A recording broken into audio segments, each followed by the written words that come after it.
Compartir también este pequeño reptil que está aquí, miren, bien interesante. ¡Oso! Está bien difícil de documentar porque está bien en lo alto.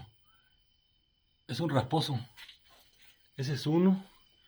Y miren ¿cuántos hay allá? Pues miren qué bonitos son. Miren. Estos están por aquí, en un jacal. Miren qué bonitos son. ¡Oso! Está muy alto y no puedo hacer un acercamiento porque en la otra mano tengo la lámpara. Ah, miren, qué bonito. Este es un tronco de bicho, miren. Una chulada. Vamos a ver si podemos acercarnos para tomarle una foto.